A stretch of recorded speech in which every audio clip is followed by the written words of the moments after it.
صلی اللہ علی محمد صلی اللہ علیہ وسلم۔ اعوذ باللہ السمیع العلیم من الشیطان الرجیم، بسم اللہ الرحمن الرحیم، والصلاة والسلام علی رسول الکریم۔ کتاب الجماع والامامہ، اور آج جو باب ہم پڑھیں گے اس میں یہ باب صف الاول کہ پہلی صف کا بیان، یعنی پہلی صف میں کھڑے ہو کر نماز پڑھنے کی کیا فضیلت ہے۔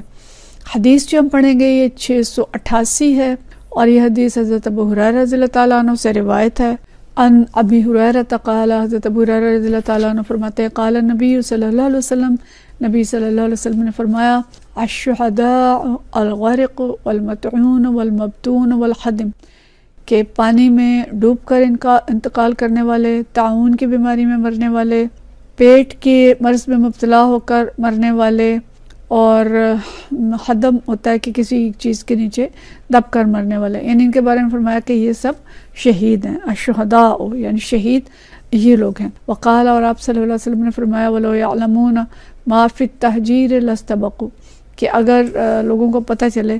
کہ نماز کے لیے جلدی آنے میں کتنا ثواب ہے تو وہ ایک دوسرے پر سبقت لے جانے کی کوشش کریں۔ وَيَعْلَمُونَ مَا فِي الْعَتَمَةِ وَالصُّبْحِ، اور اگر انہیں اس چیز کا پتہ چل جائے کہ عشاء اور فجر کی نماز میں کتنا ثواب ہے، لَأَتَوْهُمَا وَلَوْ حَبْوًا، تو ان نمازوں میں ضرور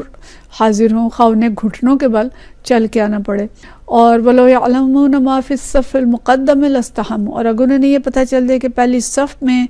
شامل ہونے کا کتنا ثواب ہے تو وہ اس کے لیے قرآن اندازی کریں۔ یہ حدیث ہم پیچھے بھی پڑھ چکے ہیں، اور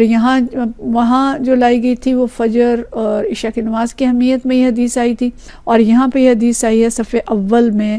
نماز پڑھنے کے بارے میں۔ تو پہلے صف میں شامل ہونے کی فضیلت بہت زیادہ ہے، اور ظاہر پہلی صف میں جو آئے گا وہ وہی آئے گا نا کہ جو بالکل بر وقت مسجد میں آئے گا، جس کے اندر شوق ہوگا، اور وہ شوق سے مسجد کی طرف جلدی جلدی آئے گا کہ میں جاؤں اور جا کے جلدی میں سب سے پہلے مسجد میں داخل ہوں۔ وہ جلدی آیا ہے، اس نے آ کے تحیۃ المسجد بھی پڑھ لیے، اس نے کچھ اللہ کا ذکر بھی کر لیا، اور پھر نماز کا وقت ہوا تو اس کو پہلی صف جو ہے وہ مل گئی، تو اس کا شوق ظاہر ہوتا ہے، اور اس کا ظاہر اجر جو ہے وہ دوسروں سے زیادہ ہے۔ تو دوسری چیز جو ہوگی کہ پسندیدہ چیز یہ ہے کہ مسجد میں داخل ہونے کے لیے ایک دوسرے سے آگے بڑھنے کی کوشش کریں، اس میں بھی اس کو آگے بڑھنے کا ثواب مل گیا۔ پھر ایک فائدہ یہ ہوگا کہ امام کے قریب کھڑا ہوگا، اور جب وہ قریب کھڑا ہوگا تو قرات کو بہتر طریقے پہ سنے گا، اور بہتر اگر وہ کوئی امام صاحب اس کے بعد کوئی تعلیم دے رہے ہیں، درس دے رہے ہیں، تو اس کو بھی زیادہ اچھے طریقے سے وہ سن سکے گا۔ اور پھر اگر کوئی ایسی ضرورت پیش آ گئی ہے امام کو لقمہ دینے کی، اصلاح کرنے کی، وہ بھی وہ کرے گا، اس کو اس کا بھی اجر مل جائے گا۔ اور اگر ایسی کوئی ضرورت پیش آ گئی ہے کہ امام کی جگہ اس کو کھڑا ہونا پڑ گیا ہے تو وہ سعادت بھی اللہ تعالیٰ اس کو دے سکتا ہے کہ امام اچانک اس کو ہٹنا پڑ گیا ہے، کوئی وجہ ہو گئی ہے تو وہ آگے بڑھ کے امامت کر سکتا ہے۔ تو بہت سارے اس کے فائدے ہیں پہلی صف کے۔ اور پھر یہ کہ صفوں کو پھلانگنے کا جو گناہ ہے اس سے وہ بچے گا، کیونکہ جلدی آ گیا تو وہ آگے جلدی کھڑا ہو گیا پہلی صف میں۔ ایک اور بڑا فائدہ ہوتا ہے کہ جب ہم پچھلی صف میں کھڑے ہوتے ہیں نا تو آگے کوئی ہل رہا ہے، کوئی اپنے کپڑے ٹھیک کر رہا ہے، کوئی اور کچھ کر رہا ہے، تو اس سے بھی نماز میں خلل آتا ہے۔ پہلی صف والوں کو یہ فائدہ ہوتا ہے کہ ان کے آگے کوئی چیز ایسی نہیں ہوتی کہ جو ان کی توجہ کو ہٹا دے، انہیں ڈسٹرب کر دے۔ ایک اور فائدہ یہ ہوتا ہے کہ پہلی صف میں نا آگے سجدے کی جگہ خالی ہوتی ہے، کسی کے پاؤں نہیں ہے، کسی کو تنگ صف نہیں ہوگی، تو وہ بالکل آرام سے سجدہ کر لے گا، اور اس طرح اس کو بھی تکلیف نہیں پہنچے گی، وہ بھی کسی کو تکلیف پہنچانے والا نہیں ہوگا۔ ایک اور بڑی اہم بات ہے جو ہم آگے جا کے پڑھیں گے کہ اللہ تعالیٰ پہلی صف والوں پر خصوصی رحمت نازل فرماتے ہیں، اور فرشتے اگلی صف میں کھڑے ہونے والوں کے لیے استغفار کرتے ہیں، اور خود نبی کریم صلی اللہ علیہ وسلم نے بھی پہلی صف والوں کے لیے زیادہ دعا کی ہے۔ تو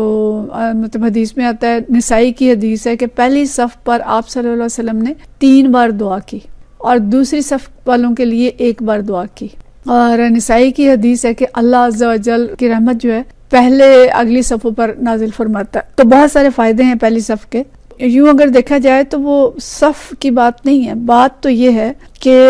آنے والے کا شوق، اس کا ذوق، اس کی اللہ سے محبت، اس کی نماز سے محبت، اس کی توجہ، اور جو باقی چیزیں سامنے ہم نے بیان کی کہ ان سب کی وجہ سے پہلی صف کی اہمیت جو ہے وہ زیادہ ہو جاتی ہے۔ تکبیر تحریمہ کی اہمیت اپنی جگہ، جو پہلی صف والے ہوگا اس کو تکبیر تحریمہ بھی ملے گی، وہ جلدی آ گیا، وہ پوری کی پوری نماز کے اندر شریک ہوا۔ بعد والے آ کے کوئی قیام میں شامل ہوا، کوئی رکوع میں شامل ہوا، وہ نماز باجماعت کا ثواب تو نہیں مل جائے گا، لیکن جو شخص کو ملا جو بالکل پہلی تکبیر کے ساتھ شامل ہوا اور پوری جماعت میں وہ شامل ہوا، ظاہر ہے اس کے برابر نہیں ہوگا۔ تو اس لیے اگر باجماعت نماز پڑھنی ہے تو کوشش کریں کہ جلد مسجد جائیں، بر وقت جائیں اور پہلی صف میں جا کے شامل ہو سکیں۔ اس کے بعد اگلا جو باب ہے اسی میں اقامت الصف من تمام الصلاۃ، کہ صفوں کا درست کرنا نماز کی تکمیل کا حصہ ہے۔ صفوں کی تکمیل، صفوں کی درستگی کے پیچھے ہم پڑھ چکے ہیں، یہ بھی اسی ضمن کی حدیث ہے کہ صفوں کو درست کرنا اور ان کے اندر کوئی ٹیڑھا پن نہ رکھنا یہ نماز کے اتمام کا یعنی اس کو مکمل کرنے کا حصہ ہے۔ تو یعنی اگر صفیں درست نہیں ہیں تو نماز سرے سے مکمل ہی نہیں ہوتی۔ اس میں حدیث ہے 689، اور یہ حدیث حضرت ابو ہریرہ رضی اللہ تعالیٰ عنہ سے روایت ہے، نبی ہریرہ ان النبی صلی اللہ علیہ وسلم انہ قال، کہ آپ صلی اللہ علیہ وسلم نے فرمایا انما جعل الامام لیتم بہ، امام اس لیے بنایا جاتا ہے کہ اس کی اقتداء کی جائے۔ یہ حدیث بھی ہم پیچھے پڑھ چکے ہیں۔ فلا تختلفوا علیہ، تو اس میں اختلاف نہ کرو، مطلب یہ کہ نہیں کہ امام کچھ اور کر رہا ہے تم کچھ اور کر رہے ہو۔ فاذا رکع فارکعوا، جب وہ رکوع کرے تم رکوع کرو۔ فَإِذَا قَالَ سَمِعَ اللَّهُ لِمَنْ حَمِدَهُ، جب وہ کہے سمع اللہ لمن حمدہ، فَقُولُوا، تم کہو ربنا لک الحمد، تو تم یہ کہو کہ اے اللہ ساری تعریف تیرے لیے ہے۔ اور وَإِذَا سَجَدَ فَاسْجُدُوا، جب وہ سجدہ کرے تو تم سجدہ کرو۔ وَإِذَا صَلَّى جَالِسًا، جب وہ بیٹھ کے نماز پڑھے، فَصَلُّوا جُلُوسًا، تو تم بھی بیٹھ کر پڑھو۔ فَصَلُّوا جُلُوسًا أَجْمَعُونَ، تو تم سب بھی بیٹھ کر پڑھو۔ یہ ہم پڑھ چکے ہیں کہ یہ حکم پہلے کا تھا، اس کے بعد یہ حکم جو ہے یہ بدل گیا تھا، اور اگر امام بیٹھ کے پڑھ رہا ہے تو پھر جو مقتدی ہیں وہ کھڑے ہو کے بھی پڑھیں گے۔ وَأَقِيمُوا الصَّفَّ فِي الصَّلَاةِ، اور نماز میں صفیں درست رکھا کرو۔ فَإِنَّ إِقَامَةَ الصَّفِّ مِنْ حُسْنِ الصَّلَاةِ، کہ نماز میں صفوں کا درست رکھنا یہ نماز کا حسن ہے۔ اگلی حدیث بھی اسی ضمن کی ہے، حدیث نمبر 690 ہے، اور یہ حدیث جو حضرت انس رضی اللہ تعالیٰ عنہ سے روایت ہے، ان النبی صلی اللہ علیہ وسلم، وہ فرماتے ہیں کہ نبی کریم صلی اللہ علیہ وسلم نے فرمایا قال سووا صفوفکم، اپنی صفیں درست کیا کرو۔ فإن تسویۃ الصفوف من اقامۃ الصلاۃ، اس لیے کہ صفوں کا درست ہونا نماز کو قائم کرنے کا حصہ ہے۔ یعنی ان حدیث سے ہمیں پتہ چلتا ہے کہ صفوں کی درستگی کی اہمیت اتنی زیادہ ہے، جیسے نماز کے جو داخلی امور ہیں ان میں سے اگر کوئی چیز رہ جاتی ہے تو نماز ناقص ہو جاتی ہے۔ رکوع نہیں کیا تو نماز ناقص، سجدہ نہیں کیا تو نماز ناقص، تلاوت نہیں کی تو نماز ناقص، ٹھیک ہے، تو کوئی بھی رکن اگر چھٹتا ہے تو نماز ناقص ہو جاتی ہے۔ تو اسی طرح سے اگر صفیں درست نہیں ہوتی تو اس کی وجہ سے بھی نماز ناقص ہو جائے گی، اور نماز کا اتمام یا نماز کی تکمیل اور نماز کو قائم کرنا اس کا ایک جز ہے صفوں کا درست کرنا، اور نماز کا ظاہری حسن تو ہے ہی اس میں، یعنی کتنا خوبصورت لگتا ہے جب بالکل صفوں میں کھڑے ہوتے ہیں۔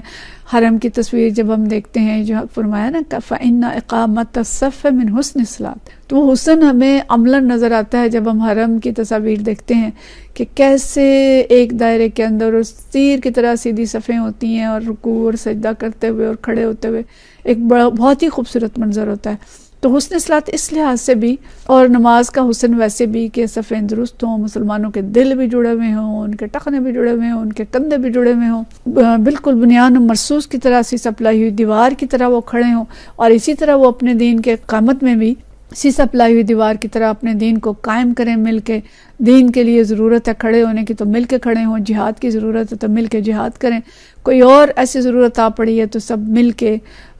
دین کے جو تقاضے ہیں ان کو پورا کریں۔ نماز کا یہی مقصد ہے، باجماعت کا مقاصد میں سے ایک مقصد ہے، یہی نماز کا حسن ہے، اور یہی جو مسلمانوں کا آپس کے تعلقات کا حسن ہے کہ ان کے دل جو ہیں وہ بھی اسی طرح سے جڑے ہوئے ہوں۔ تو اقامت صلاۃ کا ایک جز صفوں کا قائم کرنا، اور اقامت صلاۃ کا حسن صفوں کی درستگی، امت کا حسن ان کے دلوں کا جڑے ہونا اور ان کا بنیان مرصوص ہونا۔ وآخر دعوانا ان الحمد للہ رب العالمین۔